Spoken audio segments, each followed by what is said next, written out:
رب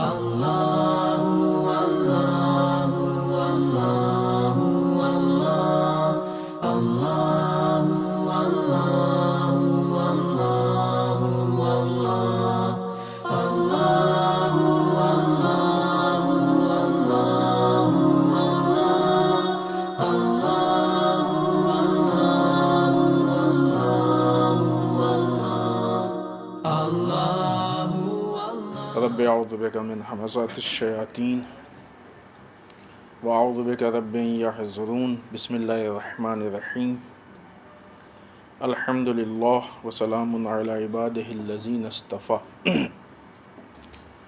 ولعنۃ الدائمۃ الباقیۃ علی اعدائہم اجمعین من اللعن الی قیام یوم الدین اما بعد اوصیکم ونفسی بتقوی اللہ وقال علی بن ابی طالب علیہم الصلاۃ والسلام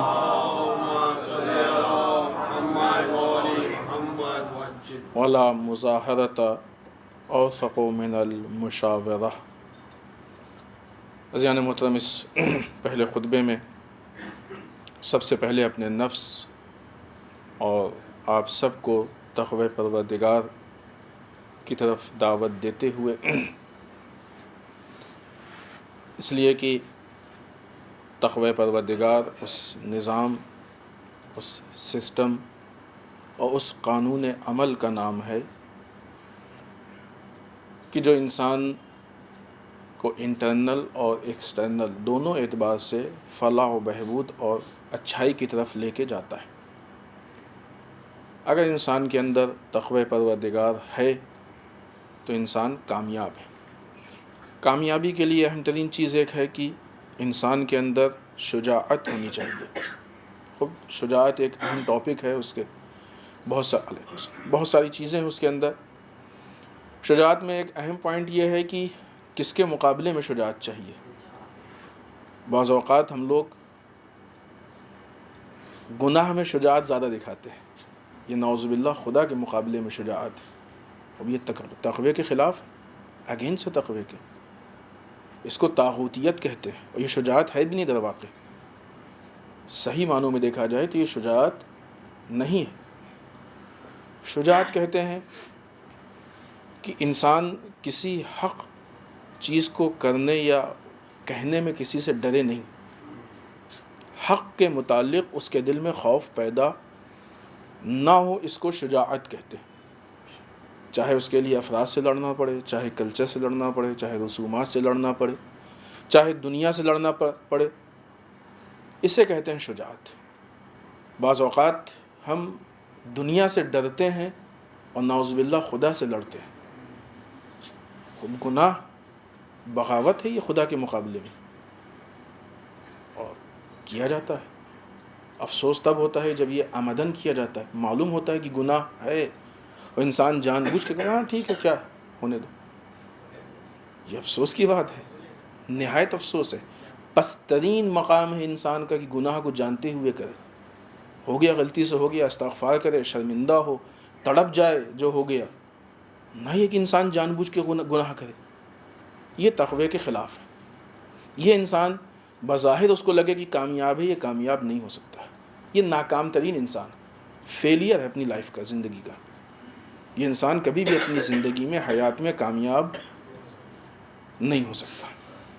آئیے ہمارے درمیان قرآن مجید سے جو گفتگو چل رہی تھی کہ خداوند متعال نے صاحبان ایمان سے جو خطاب کیا ہے، یہاں پہ سورہ بقرہ آیت نمبر 178 یا ایھا الذین آمنو سے شروع ہونے والی جو آیات ہے، یہاں پہ یہ قصاص سے متعلق آیت ہے۔ یا ایھا الذین آمنو کتب علیکم القصاص، اے صاحبان ایمان تم پہ قصاص لکھ دیا گیا ہے، قانون تمہارے لیے قصاص کا بنا دیا گیا ہے۔ ہم پہلے پوری آیت کا ترجمہ آپ کی خدمت میں عرض کریں، چونکہ لمبی آیت ہے اس لیے اصل عبارت نہیں پڑھ رہے۔ اے ایمان والوں تمہارے لیے مقتولین کے بارے میں قصاص لکھ دیا گیا ہے۔ کیسا قصاص؟ آزاد کے بدلے میں آزاد، غلام کے بدلے میں غلام، عورت کے بدلے میں عورت۔ اب اگر کسی مقتول یعنی جس کو قتل کیا گیا ہے کے وارث کی طرف سے معافی مل جائے اور نیکی کو فالو کرے، نیکی انجام دے اور احسان کے ساتھ حق ادا کرے، تو یہ اس کو قرآن نے بہتر کہا کہ یہ پروردگار کی طرف سے تمہارے حق میں تخفیف اور رحمت ہے، لیکن جو شخص زیادتی کرے گا اس کے لیے دردناک عذاب ہے۔ قصاص کہتے کس کو ہے؟ اگر کسی نے کسی کو قتل کر دیا، قتل کرنے والا قاتل، جس کو قتل کیا گیا ہے وہ مقتول۔ عرب میں ہوتا یہ تھا کہ جس کو قتل کیا جاتا تھا اس کے قبیلے والے اگر طاقتور قبیلہ ہے، پاورفل ہے، تو قاتل کے قبیلے والوں میں سے جتنوں کو قتل کر پاتے تھے قتل کرتے تھے، کہتے تھے یہ ہمارے اس ایک جو مقتول ہے اس کا بدلہ ہے۔ خوب یہ زیادتی تھی۔ آج بھی بعض آبادیاں ایسی ہیں، انہوں نے ان کو قتل کیا، پھر انہوں نے اس کے عوض میں 2 4 5 10 ان کے قتل کیے، پھر انہوں نے اس کے عوض میں 10 20 50 ان کے قتل کیے۔ یہ سماج و معاشرے کے لیے بدترین چیز ہے۔ آج بھی بعض جگہوں پہ ایسا ہوتا ہے۔ یہ اس وقت بہت رائج تھا، عام تھا، جس کے پاس پاور زیادہ تھا وہ زیادہ قتل کرتا تھا، اس طریقے سے قتل بڑھ رہا تھا۔ خداوند متعال نے قانون بنایا کہ قصاص کا قانون ہے، اگر کوئی قتل کیا گیا ہے تو اس کے بدلے میں ایک ہی قتل کر سکتے ہو، ایک سے زیادہ نہیں۔ آپشن ہے، اگر دونوں پارٹیاں آپس میں راضی ہو جائیں تو دیت سے کام چلا لو۔ دیت کسے کہتے ہیں؟ اس مقتول کے بدلے میں ایک رقم اس کو دے دو۔ اگر دونوں راضی نہیں ہوتے ہیں، مقتول کی فیملی والا، اس کے قبیلے والا تیار نہیں ہوتا ہے دیت پہ اور کہتا نہیں ہم تو قتل ہی کریں گے، تو پھر ایک کے بدلے میں صرف ایک قتل کر سکتے ہو، اس سے زیادہ۔ لیکن کیسے؟ خود سے جا کے نہیں۔ ہاں، یہ نہیں کہ کسی نے قتل کیا تو ہم بھی پہنچ گئے، نہیں ہم تو کریں گے ہی۔ معلوم خاندان میں 10 لوگ تھے، 10 نے الگ الگ قتل کر دیا، سب نے بدلہ لے لیا، نہیں۔ یہ ساری چیزیں کورٹ کے تھرو ہوں گی، نظام کو فالو کیا جائے گا، خود سے نہیں ہوگا۔ یہ بہتر خدا نے تشویق کس کے لیے دلائی ہے؟ دیت کے لیے۔ بہتر طریقہ دیت کا ہے تاکہ حد اقل کسی کی جان نہ جانے پائے۔ خوب احکام اسلامی میں اگرچہ خود جو قاتل ہے وہ اس جرم کے ساتھ اس کا قتل ہو جائے تو کوئی بہت افسوس کی بات نہیں ہے، کیونکہ وہ معاشرے کے لیے نقصان دہ، وہ اپنی جگہ پہ صحیح ہے، اس میں کوئی شک و شبہ نہیں۔ یہاں پہ در واقع یہ احکام اسلامی سے متعلق آیت ہے کہ جس میں حکم اسلام بیان کیا گیا ہے، خداوند متعال کا حکم بیان کیا گیا ہے۔ اس حکم میں اہم چیز احترام خون ہے، لوگوں کے خون کا احترام ہے۔ یہ بعض اوقات ہو سکتا ہے کہ لوگ اس کا غلط استعمال کریں۔ دیکھو اسلام تو کہتا ہے قتل کرو، خب کس کے لیے کہتا ہے قتل کرو؟ پہلے ہی تو طے ہو۔ بدترین لوگ جو قاتل ہے، جو قتل کا عادی ہو گیا ہے، احترام خون کی بات ہے، یہ خون کے خلاف کی بات نہیں ہے، کسی کے جان کے احترام کی بات ہے کہ اس کی جان کی رسپیکٹ۔ یہ ہے کہ قتل کا ایسا سسٹم بنایا جائے کہ لوگ قتل کرنے کی ہمت نہ کریں۔ جب قانون ایسا بنے گا تو لوگ ہمت نہیں کریں، یا تو اتنی دیت یا قصاص، جان، حکومت آئے گی، حکومت ہم سے جان کا مطالبہ کرے گی، دیت کا مطالبہ کرے گی، تو انسان خود بخود قتل سے ڈرے گا۔ جب ایسے اہم قانون بنیں گے تو اس قانون کی بنیاد پہ معاشرہ بہتری کی طرف جائے گا۔ لہٰذا ابھی ہم یہاں پہ یہ کہہ سکتے ہیں کہ انسان کی جو اجتماعی زندگی ہے، جو سوشل لائف ہے، اس سوشل لائف کو بہتر بنانے کے لیے اور آپس کے جو تعلقات ہیں، سوشل روابط، اجتماعی روابط، اس کو اچھا بنانے کے لیے یہ قانون ہے، یہ حکم ہے خدا کا۔ کس کے لیے ہے؟ تاکہ انسان کی اجتماعی زندگی، سوشل لائف بہتر سے بہتر بنے۔ اس سوشل لائف کو اچھا بنانے کے لیے خداوند متعال نے یہ قانون بنایا ہے۔ صاحبان ایمان کو خطاب کیا اور کہا کہ یہ حکم ہے تمہارے لیے۔ یہ ہم کو سمجھ میں آنا چاہیے کہ جب خداوند متعال صاحبان ایمان سے اس کے جان کے متعلق حکم دے سکتا ہے تو باقی حکم بہرحال حق بھی ہے اور اہم بھی ہے۔ لہٰذا ہم سے جو بھی خدا کہہ رہا ہے، مطالبہ کر رہا ہے، اس پہ عمل کرنے میں ذرا بھی چوں و چرا نہیں ہونا چاہیے۔ آخری چیز اس آیت کے ضمن میں، یہ ساری چیزیں ہوں گی کیسے؟ پہلے یہ طے ہو کہ آیا یہ آیت شریفہ آج کے زمانے میں اس پہ عمل ہو سکتا ہے کہ نہیں ہو سکتا؟ ممکن ہے کہ نہیں؟ کسی مفسر یا کسی روایت میں یہ ہے کہ یہ آیت غیبت امام میں لائق عمل ہے کہ نہیں؟ جیسے پورا قرآن ہمارے عمل کے لیے، ویسے یہ بھی ہے، خدا صاحبان ایمان سے ڈائریکٹ کہہ رہا، ٹھیک ہے، اس کے جو مقدمات ہیں، جو اس کے لوازمات ہیں، جو چیزیں ضروری ہیں وہ مہیا ہو جائیں تو اس پہ عمل ہو۔ لہٰذا وہ افراد جو یہ کہتے ہیں کہ غیبت امام میں حکومت اسلامی نہیں ہو سکتی ہے، آیا حکومت اسلامی کے بغیر یہ دیت اور قصاص کا معاملہ ہو سکتا ہے؟ کس نے آپ کو حق دیا کہ آپ قرآن کی اس آیت کو تعطیل کر دیں، اس کو ختم کر دیں، اسلام سے کھلواڑ کریں؟ اس کا مطلب کہ غیبت امام، کیونکہ یہ کام حکومت اسلامی کے بغیر نہیں ہو سکتا ہے۔ جب تک حکومت نہیں ہوگی، گورنمنٹ نہیں ہوگی، اس وقت تک یہ کام نہیں ہو سکتا۔ کوئی خود بخود جا کے ایسی قتل کرے گا تو وہ ایک کے بدلے میں 10-20 ہو جائیں گے، ہر خاندان والا قتل کرے گا، آپس میں جھگڑا ہو جائے گا، ہم قتل کریں گے، وہ کہیں گے ہم قتل کریں گے، وہ کہیں گے ہم بدلا لیں گے، وہ کہیں گے ہم بدلا لیں گے، فساد پیدا ہوگا۔ اس سے گورنمنٹ طے کرے گی کہ کون قتل کرے گا، کس کو قتل کرے گا، یہ گورنمنٹ طے کرے گی۔ دیت ملے گی، دیت ملنے میں ظاہر بات مقتول وہ تو مر گیا، قاتل کی فیملی نے دیت دی، یہ دیت کون لے گا؟ کتنی جگہوں پہ حق غصب ہوتا ہے کہ نہیں ہوتا ہے؟ باپ الگ دعوے دار ہو جائے گا، بھائی الگ دعوے دار ہو جائیں گے، اور اگر شادی ہوگی تو بیوی بچے الگ دعوے دار ہو جائیں گے۔ کون طے کرے گا اس کو؟ تو آیا غیبت امام میں اس پہ عمل کرنا ہے کہ نہیں کرنا ہے؟ جو افراد حکومت اسلامی کے خلاف ہیں وہ قرآن میں سے ان آیتوں کو نکال دیں، پھر معلوم اچھا خاصا قرآن کم ہو جائے گا، پھر بہت ساری باتیں ختم ہو جائیں گی۔ لہٰذا غیبت امام میں یہ ساری چیزیں جیسا حکم خدا پہلے تھا ویسے ہی اب بھی ہے، لیکن اس کے لیے حکومت اسلامی شرط ہے۔ لہٰذا حکومت اسلامی غیبت امام میں ظلم نہیں ہے بلکہ عدل ہے، اتفاقاً عدل ہے، یہ نہیں ہوگی تو ظلم ہوگا۔ لہٰذا اس آیت شریفہ میں جو باتیں پیش کی ہیں، خدا صاحبان ایمان سے احکام اسلامی کے بارے میں کہہ رہا ہے۔ احکام اسلامی میں سے یہاں پہ جو بات ہو رہی ہے وہ خون کے احترام کے بارے میں بات ہو رہی ہے، اور اگر خدا نخواستہ کہیں قتل ہو جائے تو اس کو ہم سسٹم کے ذریعے سے حل کریں، اس کو جنگل راج کے طریقے سے حل نہ کریں، اور اسلام کے نظام اور سسٹم کو سمجھنے کی کوشش کریں۔ آئیے امیر بیان مولا متقیان حضرت علی ابن ابی طالب علیہ الصلوۃ والسلام فرماتے ہیں کہ ولا مظاہرۃ اوثق من المشاورہ، مشورے سے مطمئن تر کوئی پشت پناہی یا سپورٹ نہیں ہے۔ اگر آپ کو یاد ہو تو ایک کلمہ قصار شروع ہوا تھا، شاید 2-3 مہینے ہو گئے یا زیادہ، اور اس میں کئی پارٹ تھے، یہ اس کے 18واں اور آخری پارٹ ہے۔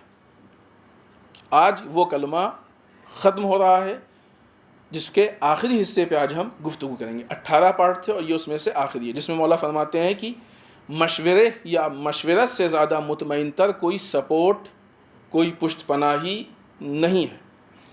خوب ظاہر سی بات ہے، یہ طے ہے کہ یہ ثابت کرنے کی چیز نہیں ہے، یا اس کو ثابت کرنے کی ضرورت نہیں کہ ہر انسان کے پاس عقل و فکر ہے، سوائے ان لوگوں کے جو مثلاً پاگل سمجھے جاتے ہیں، خدا ان کو بھی شفا دے انشاءاللہ۔ معلوم ہے کہ ان کے پاس عقل نہیں ہے، لیکن نارمل انسان جتنے ہیں ان سب کے پاس عقل بھی ہے اور فکر بھی ہے۔ اگر ایک مشورہ کسے کہتے ہیں؟ مشورے کی تعریف کیا ہے؟ جب ہم کو کوئی کام کرنا ہو تو جا کے کسی سے مشورہ لیں کہ ہم فلاں کام کرنا چاہتے ہیں، آپ کا مشورہ کیا، کریں نہ کریں، کیسے آگے بڑھیں، اسی کو تو مشورہ کہتے ہیں۔ خود جب ہم کسی سے مشورہ لیں گے تو جو ہماری عقل نے فیصلہ کیا تھا یا جو سوچا تھا وہ تو اپنی جگہ پہ ہے ہی ہے، اس کی عقل کی بات بھی اس کے ساتھ آ جائے گی، تو 2 عقلیں کام کریں گی نا، ایک چیز کے لیے 2 عقلیں کام کریں گی۔ تو جب ہر انسان کے پاس عقل و فکر ہے، اگر ایک دوسرے کی عقل مل جائے گی تو کام اور مضبوط ہو جائے گا، بہتر ہو جائے گا، ہم کو روشن راستہ مل جائے گا، رکاوٹیں دور ہو جائیں گی، مقصد اور قریب ہو جائے گا۔ اس لیے کہ جہاں پہ ایک عقل کام کر رہی تھی وہاں پہ اب 2 عقلیں کام کر رہی ہیں۔ یہ مشورہ اہم مسئلہ ہے، بڑی اس کی تاکید کی گئی ہے مشورے کی، اس کو ہم اپنے ہاں ایک بار احیا کرنے کی کوشش کریں، زندہ کرنے کی کوشش کریں۔ جب انسان اس طریقے سے آگے بڑھے گا تو یہی مشورہ ہوگا جو اس کو مضبوط سپورٹ دے گا، اس کی پشت پناہی کرے گا۔ دیکھیں اس کی مثال لیں، یہ فوجیں کیوں بنتی ہیں؟ ایک آدمی جا کے کیوں نہیں لڑتا ہے؟ ایک آدمی کی طاقت مثلا رسی کے ایک دھاگے کی جیسی ہے، رسی کا ایک دھاگا آپ توڑیں گے ٹوٹ جائے گا، لیکن بہت سارے دھاگے ملا کے جب رسی اس سے بنائی جاتی ہے تو رسی اچھے نہیں توڑ پاتے، وہی دھاگے ملے ہیں نا. ان دھاگوں کا جو الگ الگ سب کا پاور تھا وہ نہیں تھا, کچھ نہیں تھا, کمزور تھے, وہ ٹوٹنے والے تھے, لیکن جب مل کے رسی بن گئی تو مضبوط ہو گئے. خوب اسی لیے فوج بنائی جاتی ہے کہ ایک آدمی کا پاور کم ہے, کئی آدمی مل جائیں گے تو پاور زیادہ ہو جائے گا. انسان کی جسمانی طاقت کو جوڑ کے مضبوط فوج بنائی جاتی ہے. اسی طریقے سے انسان کے عقل کے پاور کو جوڑ کے ایک مضبوط فکری فوج بھی بن سکتی ہے, عقلی فوج بھی بن سکتی ہے. جس طریقے سے جسم جڑ کے ایک مضبوط فوج بنتی ہے, ویسے ہی عقلیں جڑ کے ایک مضبوط فوج. فوج کا کام ہمیشہ یہ نہیں ہے کہ جا کے لڑائی, اور لڑائی بھی فوج کی غلط نہیں ہوتی, وہ اپنے دفاع کے لیے ہوتی ہے. یہاں پہ یہ بات صرف بعنوان مثال.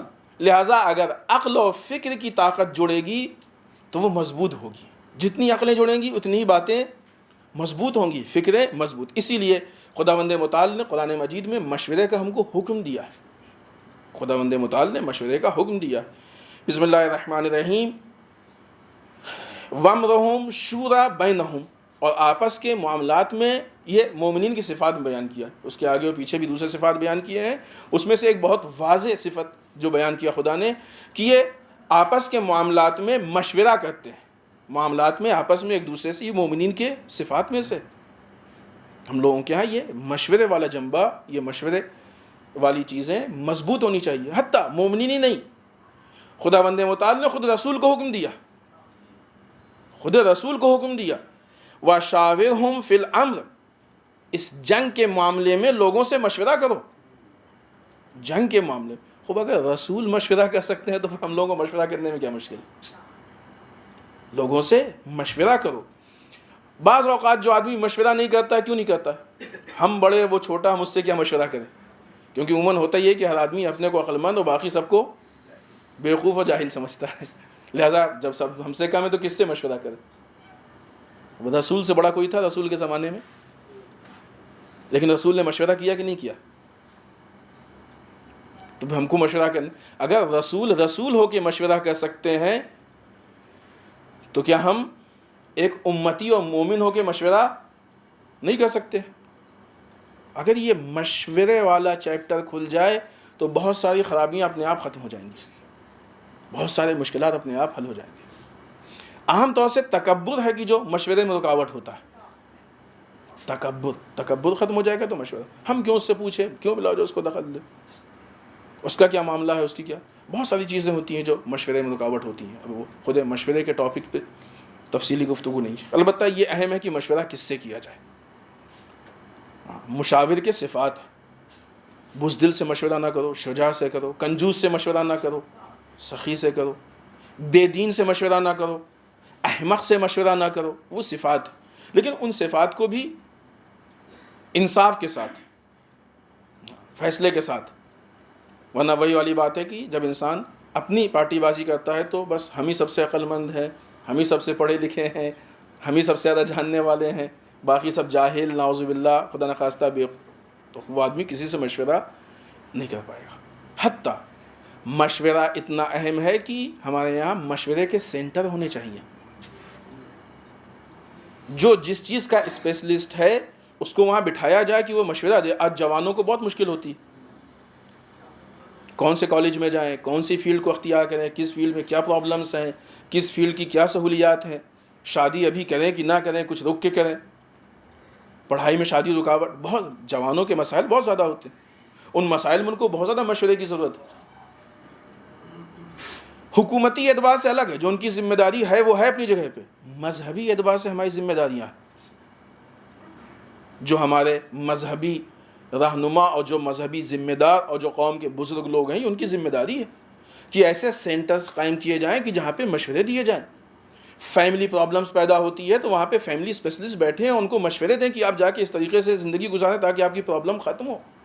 باقاعدہ اس کا ٹائم ہو یا نہ. دوسری جگہوں پہ ایسے سینٹرز ہیں, ہمارے یہاں بھی ایسے سینٹرز کی ضرورت ہے کہ جہاں پہ لوگوں کو مشورہ دیا جائے. خود یہ اس حکمت کی آخری بات تھی, اور یہ خود مشورہ ایک بہت تفصیلی گفتگو ہے, اس لیے ہم بتا رہے ہیں کہ اس میں بہت زیادہ فلاح و بہبود ہے, بہت اچھائی پائی جاتی ہے. اگر یہ چیز ہمارے درمیان رائج ہو جائے گی تو انشاءاللہ ہماری قوم اور ہمارا معاشرہ، ہمارا سماج ترقی کی طرف جائے گا۔ لہٰذا ہم اس مشورے کو احیا، زندہ کرنے کی کوشش کریں۔ بسم اللہ الرحمن الرحیم، انا اعطیناک الکوثر فصل لربک وانحر انا شانئک هو الابتر۔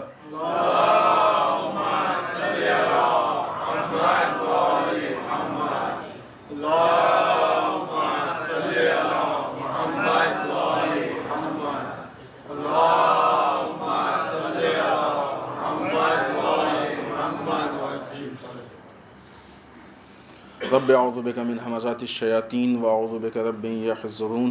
بسم اللہ الرحمن الرحیم، الحمد للہ الذی لا یبلغ مدحتہ القائلون ولا یحصی نعماءہ العادون ولا یؤدی حقہ المجتہدون۔ اللہم صل وسلم علی صاحب الدعوة النبویہ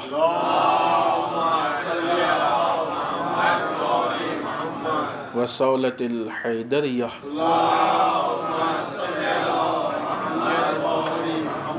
والعصمة فاطمیہ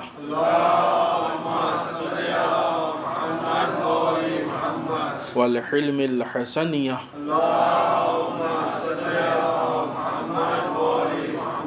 والشجاعة الحسینیہ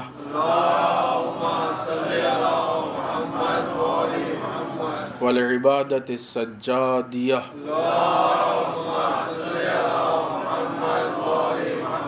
والآثار الباقریہ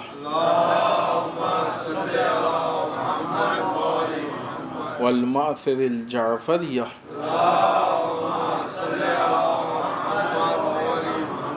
والعلوم الکاظمیہ والرضاء الرضویہ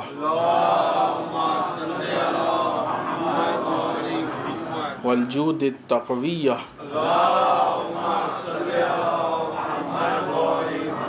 والنقاوة النقویہ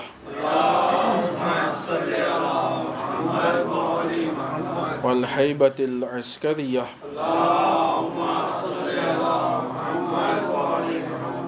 والغیبة الہیہ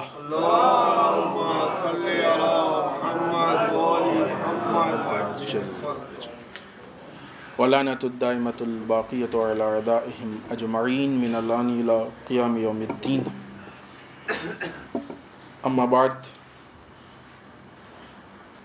اس دوسرے خطبے میں ایک بار پھر اپنے نفس اور آپ سب کو تقوی پروردگار کی تاکید کرتے ہوئے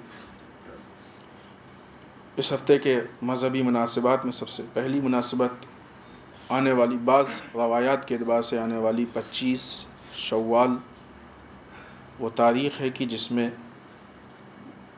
صادق آل محمد امام جعفر صادق علیہ السلام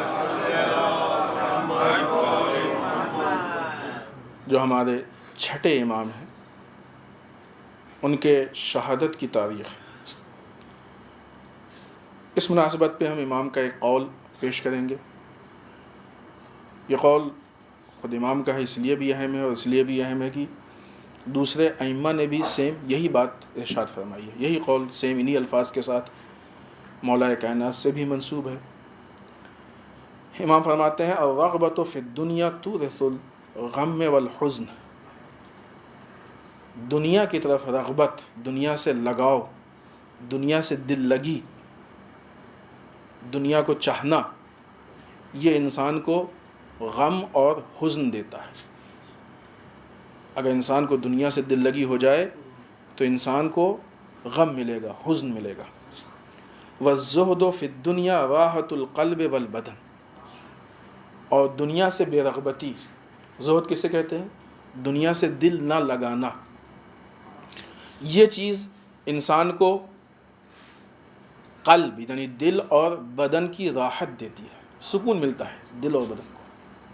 سب سے پہلے یہ کلیئر کر دیں کہ اس کا مطلب بالکل یہ نہیں ہے کہ دنیا نہ کمائی جائے یا دنیا اختیار نہ کی جائے، کمائے بھی اور دنیا کو اختیار بھی کرے، وسائل دنیا جتنی آپ کی ضرورت، دنیا کے سامان لیں، دل نہ لگائیں۔ یہاں پہ امام نے دل لگانے کی بات کہی ہے، دل نہ اٹکے۔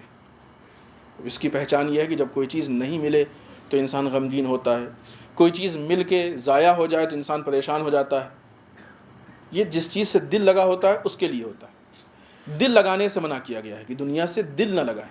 باقی مال دنیا، یہ دنیا کی نعمتیں ہمارے لیے ہیں، ہم ان نعمتوں کو استعمال کریں. آج باقاعدہ دین اور دنیا کو لے کے فکری اعتبار سے کافی یہ مشکل دیکھنے میں آتی ہے کہ بعض اوقات ہم دنیا کی نگاہ سے دین لیتے ہیں. یہ اس بات کی دلیل ہے کہ دنیا سے دل لگی. اصل معاملہ یہ ہے کہ دین کی نگاہ سے دنیا لینا ہے. یہ دو الگ الگ راستہ ہے. وہی نماز ہے، لیکن اگر دین کی نگاہ سے دنیا ہے تو یہ نماز کی بہت عظمت ہے. لیکن اگر دنیا کی نگاہ سے دین ہے تو یہ نگاہ صرف ایک معاملہ یہ نماز صرف ایک معاملہ بن کے رہ جاتی ہے. مثلا ہم نے دنیا کمایا کھایا اس لیے کہ خدا طاقت دے تاکہ اس کی عبادت کر سکے. دنیا کیوں استعمال ہو رہی ہے؟ دین تک پہنچنے کے لیے. گاڑی ہے تو اس کے ذریعے سے ہم جلدی سے نماز تک پہنچیں گے. وسائل ہے تو اس کو استعمال، نماز ہم بونوں نے مثال کہہ رہے ہیں، ورنہ ساری چیزیں صرف نماز نہیں، پورا سسٹم ہے، احکام ہے پورے. یہ چیزیں ذریعہ بن گئیں دین تک پہنچنے کے لیے. ایک راستہ کیا ہوتا ہے؟ نماز پڑھو تاکہ خدا سے دنیا مانگو. نماز پڑھو تاکہ خدا سے مثلاً اصل مانگنا غلط نہیں ہے، ہاں یہ چیز کلیئر ہو جائے. خدا سے مانگنا، نماز کے بعد دعا مستحبات میں سے، تعقیبات میں سے دعا مانگنا چاہیے، اچھی چیز ہے. خدا سے ہی مانگنا چاہیے، بہت اچھی چیز ہے. لیکن اس مقصد سے نماز پڑھنا یہ غلط ہے. یہ صرف فکر کا فرق ہے، سوچ کا فرق ہے. اور یہ سوچ، یہ فکر انسان کی شخصیت بناتی ہے. یہ شخصیت دنیا دار والی شخصیت ہے یا یہ شخصیت دیندار والی شخصیت ہے. ہو سکتا ہے کہ ایک دنیا دار ایسا کھڑا ہو کہ دیکھنے میں بہت بڑا دیندار لگتا ہو، اور ایک دیندار ایسا ہو جو دیکھنے میں دیندار نہیں لگ رہا ہے، دیکھنے میں بظاہر دنیا دار لگ رہا ہے. اس لیے کہ اس کو دیندار اور دنیا دار بنانے والی اس کی فکر ہے، اس کی سوچ ہے. مثلا ابو موسیٰ اشعری لگتا دیندار تھا دنیا دار. عبید اللہ بن زیاد، عمر سعد یا پسر سعد، خولی دیندار تھے، دنیا دار تھے، لیکن شکل دیکھیں، داڑھی یہ وہ سب، لگتے دنیا دار تھے. ہے کہ نہیں؟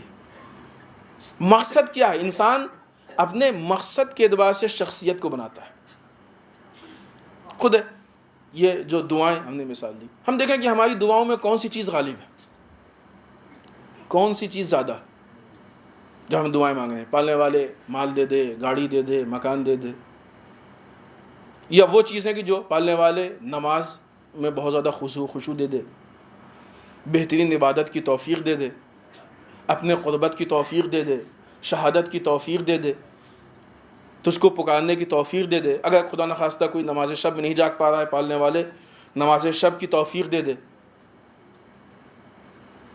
اگر کوئی مستحبات پہ عمل نہیں کر پا رہا ہے، پالنے والے مستحبات کی توفیق دے دے، خدمت خلق کی توفیق دے دے، عزاداری کی توفیق دے دے. تو ہماری دعاؤں میں کون سی چیزیں زیادہ ہیں؟ اگر ہم کو خود بعض اوقات ہو سکتا ہے کہ ہم خود نہ فیصلہ کر پائیں کہ ہم دنیا دار ہیں کہ دیندار ہیں، اگرچہ مشکل ہے، آدمی کر سکتا ہے آسانی سے، بعض اوقات ہو سکتا ہے. تو دیکھیں کہ ہماری رغبت کس طرف ہے، ہم کس طرف زیادہ رجحان ہے. یہ ایک طریقہ ہے ٹیسٹ کا. ایک ٹیسٹ کا طریقہ یہ ہے کہ ہم دنیا کے لیے دین کو قربان کرنے پہ تیار ہیں یا دین کے لیے دنیا کو قربان کرنے پہ تیار ہیں. اور در واقع یہ انسان کا امتحان ہوتا ہے کہ ہم دنیا کے لیے دین قربان کر سکتے ہیں یا دین کے لیے دنیا قربان کر سکتے ہیں. اس اعتبار سے یہ طے ہوگا کہ ہماری رغبت دنیا کی طرف زیادہ ہے یا ہمارے اندر زہد پایا جاتا ہے اور ہم دنیا سے بے رغبت، دنیا سے ہمارا کوئی تعلق نہیں. اسی چیز کے لیے امام فرماتے ہیں کہ اگر دنیا سے رغبت ہو جائے گی تو نتیجہ کیا ہوگا اس کا؟ دنیا، کیونکہ دنیا کی رغبت کبھی ختم نہیں ہوتی. دنیا کی رغبت کبھی، سائیکل والا موٹر سائیکل چاہتا ہے، بائک والا کار چاہتا ہے، کار والا پھر ماڈل میں بھاگتا ہے، پھر اس کے بعد چارٹر پلین. آدمی کبھی یہ خواہشات ختم نہیں ہوتی. یہ پیاس اور نمک کا رشتہ ہے کہ پیاس میں یہ خواہشات نمک کا کام کرتی ہیں، جتنا ملتا جائے پیاس بڑھتی جاتی ہے. لہٰذا یہ خواہشات، نتیجہ کیا ہوتا ہے؟ انسان کبھی خوش ہو ہی نہیں پاتا ہے، کبھی خوش ہو ہی نہیں پاتا ہے. جب بھی ملتا ہے فوراً اس کے سامنے ایک غم رکھا ہوا ہوتا ہے کہ وہ نہیں ہے. اور در واقع یہ ایک طرح کا کفران نعمت ہے، شکر نعمت نہیں ہے، کفران نعمت ہے. جو ملا اس کا شکر نہیں ہے، نہ ملنے والے کا افسوس ہے. ارے کتنوں کے پاس تو یہ بھی نہیں بیچاروں کے پاس. ان کو دیکھو تو شکران نعمت کی توفیق حاصل ہوگی. خود دعاؤں میں ایک دعا یہ بھی ہونی چاہیے کہ پالنے والے ہمیں واقعی شکر کی توفیق عطا کریں. تو یہ جو دنیا کی پیاس ہے یہ ہم و غم دیتی ہے، یہ انسان کو حزن کی طرف لے کے جاتی ہے، افسوس کی طرف. اگر انسان کوئی رغبت ہی نہیں دنیا سے، تو اب دنیا کے جو مال ہے، جو وسائل ہیں، ان کا صحیح استعمال ہوگا. مثلا گاڑی کا استعمال یہ ہے کہ وہ آپ کو آپ کے مقصد تک پہنچائے. گاڑی کا استعمال قطعاً یہ نہیں ہے کہ دوسروں پہ جتائیں کہ ہمارے پاس یہ ماڈل. لیکن آج کے زمانے میں پہنچانے والے مقصد سے بڑا جتانے والا مقصد دکھ رہا ہے کہ نہیں؟ ایسی بہت ساری چیزیں نہ کتنی چیزیں ہیں. آج بہت سارے لوگ برانڈ اور ماڈل اس کے پیچھے پریشان ہیں. جب ہمارے پاس زہد ہوگا، دنیا سے بہت زیادہ تعلق نہیں ہوگا، تو ہم اس چیز کو صرف اس کے لیے استعمال کریں گے جو اس کی ضرورت ہے. جب ضرورت پوری ہو جائے گی تو ہم خوش ہو جائیں گے. پالنے والے تعالیٰ لاکھ لاکھ شکر کہ ہماری یہ ضرورت پوری ہو رہی ہے، پھر آگے پیاس نہیں بڑھے گی. یہ ہو گیا زہد کہ ہم دنیا کے اسیر نہیں ہیں. اور جو دنیا کے اسیر ہو جائیں گے، خب جو لوگ جن کے ہاں زہد نہیں ہے، دنیا سے رغبت ہے، وہ در واقع پھر آہستہ آہستہ دنیا کے غلام بن جاتے ہیں، آزاد نہیں رہ پاتے ہیں. ہم فلاں کام نہیں کر سکتے اس لیے کہ دنیا میں پرابلم ہوگی، دنیا کے اعتبار سے لوگوں کو مشکل ہوگی. یہ ایک الگ پہلو ہے کہ انشاءاللہ پھر کبھی اس پہ ہم گفتگو کریں گے. لہٰذا مولا ہم سے یہ چاہتے ہیں کہ ہم زاہد بنیں، دنیا دار نہ بنیں، دنیا سے بہت زیادہ رغبت نہ ہو، بہت زیادہ لگاؤ نہ ہو، دنیا کے اسیر نہ ہو. دوسری مناسبت ہمارے درمیان آنے والی 29 شوال ہے، جس میں محسن اسلام حضرت ابو طالب علیہ السلام کی ولادت ہے.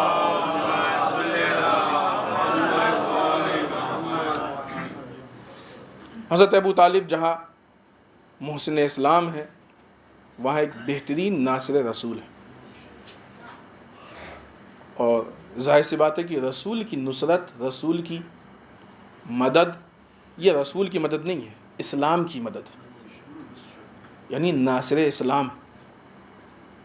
در واقع یہ خدا کی مدد ہے، یعنی خدا کی نصرت کرنے والے. بہت تفصیل میں نہیں جائیں گے چونکہ اس سے پہلے کی بات لمبی ہو گئی ہے، لیکن ایک جملہ یہی پوری تفصیل کے لیے کافی ہے. آج ہم امام زمانہ کا انتظار کر رہے ہیں، عجل اللہ تعالیٰ فرجہ الشریف، خدا ان کے ظہور میں تاجیل فرمائے. ہم سب کی یہ تمنا ہے کہ ہم امام کے ناصر بن جائیں، اور یہ طے ہے کہ یہ سب کی تمنا پوری فی الحال تو نہیں ہوئی، ورنہ امام کا ظہور ہو گیا ہوتا. کیسے پوری ہوگی؟ جناب ابو طالب کی زندگی کو دیکھیں. جناب ابو طالب نے اپنی زندگی میں کام ہی یہی کیا ہے کہ اسلام کی نصرت کی ہے، رسول کی نصرت کی ہے. اگر آج اس سلسلے کی آخری کڑی پردہ غیب میں ہے اور اس کو نصرت کا انتظار ہے، تو کردار ابو طالب کا انتظار ہے. اسلام کی نصرت کنڈیشن پہ نہیں ہوتی ہے، اسلام کے نظام کے مطابق ہوتی ہے. اور پھر یہاں پہ چونکہ وہ بات بہت بنیادی بات ہے، یہاں پہ بھی ہم آگے ڈھونڈیں گے تو بہت زیادہ دنیا زدگی، یعنی دنیا کی چھاپ ہم کو دکھے گی، ہے کہ نہیں؟ مثلا اگر نصرت کے اس میں، حالانکہ یہ امام کی نصرت کے لیے اتنا وہ نہیں ہے، اس کا مقدمہ ہے، لیکن ایک مثال ذہن میں آگے دے دیں کہ اگر ہم کہیں ادارے میں 150 ہزار 2000 دیتے ہیں تو امید ہی رکھتے ہیں کہ ہمارا نام لیا جائے. تو طے ہو کہ ہم یہ دین کے لیے دے رہے ہیں یا دنیا کے لیے دے رہے ہیں. یہ نام لینے کی تمنا اس بات کی دلیل ہے کہ مقصد دنیا ہے. جہاں کچھ روپیوں کی نصرت کی بنیاد پہ انسان چاہتا ہے کہ نام ہو، وہاں اپنے کردار اور اپنے جان اور مال، پورے مال سے نصرت کرنے میں پھر اس کی کیا خواہش ہوگی؟ یہ انسان امام کا ناصر نہیں بن سکتا. اس فکر کے ساتھ فکر چینج ہو جائے گی، کردار بدل جائے گا، بہترین ناصر بن سکتا ہے. خوب، یہ تو ایک بہت چھوٹی سی اور بہت ہی بنیادی چیز تھی جو ہم نے آپ کی خدمت میں عرض کیا، ورنہ اس طرح سے بہت ساری باتیں. اگلی مناسبت آنے والی 1 ذی قعدہ، معصومہ قم حضرت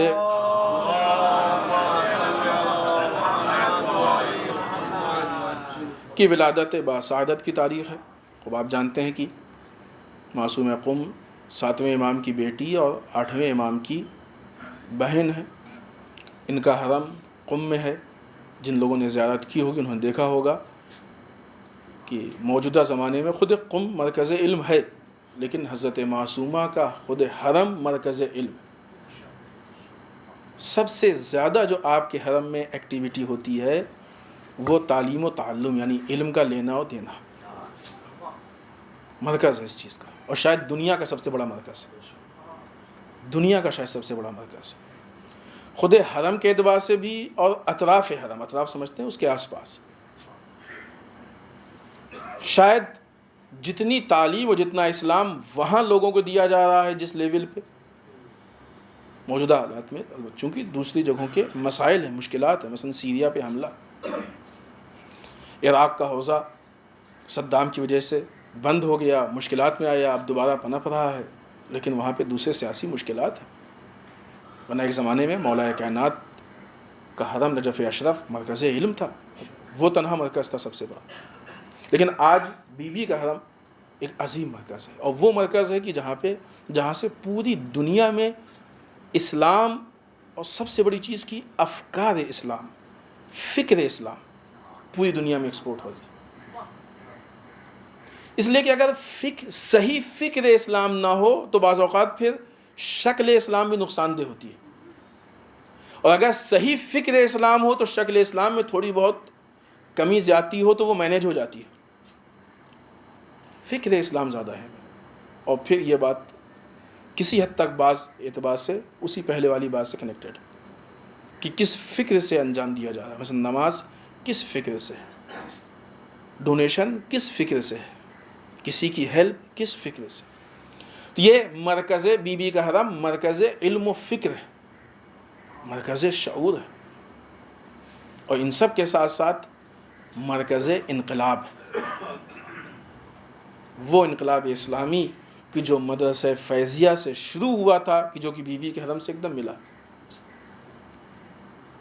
آج یہ علم اور یہی فکر ہے کہ جو اس انقلاب اسلامی کو نہ کہ بچا ہے بلکہ پوری دنیا میں ایکسپورٹ کیا ہے، کہ پوری دنیا کے طاغوتی طاقتیں اس انقلاب سے پریشان،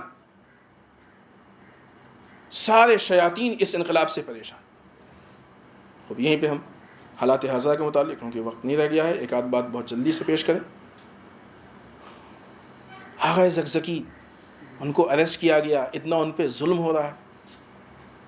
کبھی سوچا آپ نے کہ جو گورنمنٹ نائجیریا کی آغا زکزکی کے خلاف اتنا سخت ایکشن لے رہی ہے، ان کے بے گناہ ساتھیوں پہ گولی چلائی گئی، کئی مرتبہ حملے ہوئے، وہی گورنمنٹ بوکو حرام کے خلاف کیوں نہیں اتنا سخت ایکشن لے رہی ہے؟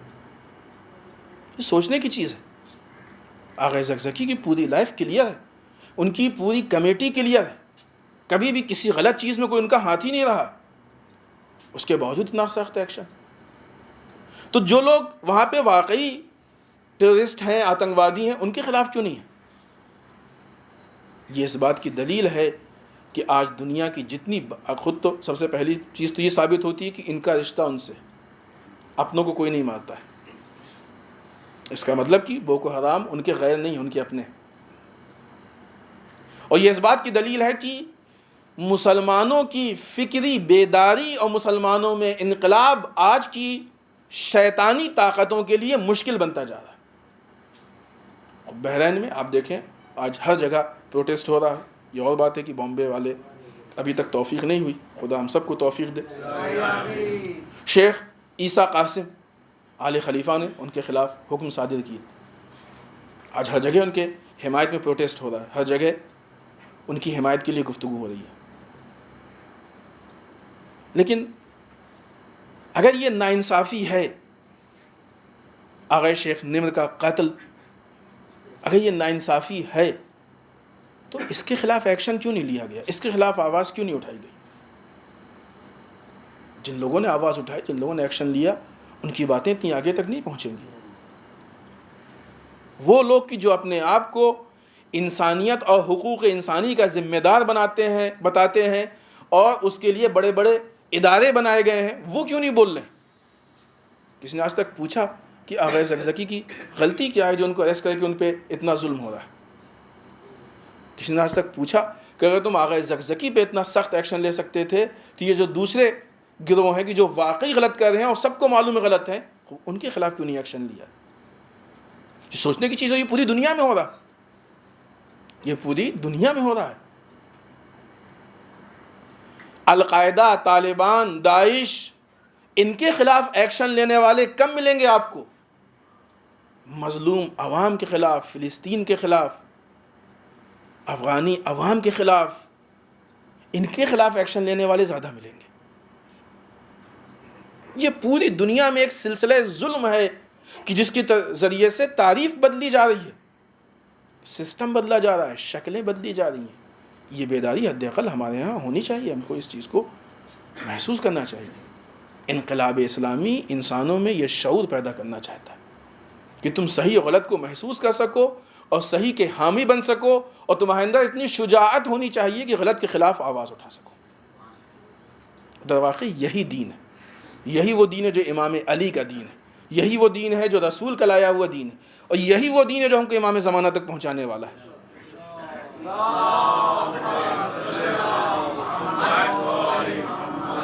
کیونکہ یہی کربلا کا دین ہے اور یہی عزاداری کا مقصد ہے، اور امام تک پہنچانے والی چیز جو ہے وہ صرف عزاداری ہے۔ عزاداری ہم کو نصرت امام تک پہنچائے گی۔ آئیے بارگاہ پروردگار میں دعا کرتے ہیں، پالنے والے ہم سب کو اعمال صالحہ کی توفیق عنایت فرمائے، بار الہ اعمال قبیحہ سے محفوظ رکھے، پالنے والے ہمارے گناہوں کو بخش دے، بار الہ ہمارے مرحومین کو بخش دے، پالنے والے اسلام و مسلمین کی حفاظت فرمائے، بار الہ دشمنان اسلام کو نیست و نابود کر دے، بار الہ جو پریشان حال ان کی پریشانیوں کو دور فرمائے، بار الہ جو لاولد ان کو اولاد صالح عنایت فرمائے، بار الہ جن کی شادیوں مشکلات ان کے مشکلات کو حل فرمائے، پالنے والے ہمارے علماء کا سایہ ہمارے سروں پہ باقی رکھے، بار الہ رہبر و مراجع کو طول عمر عنایت فرمائے، بار الہ ہمارے امام کے ظہور میں تعجیل فرمائے، ہمیں ان کے اعوان و انصار میں شریک ہونے کی توفیق عنایت فرمائے۔ ربنا تقبل منا انک انت السمیع العلیم۔ بسم اللہ الرحمن الرحیم۔ قل هو اللہ احد اللہ الصمد لم یلد ولم یولد ولم یکن لہ کفوا احد۔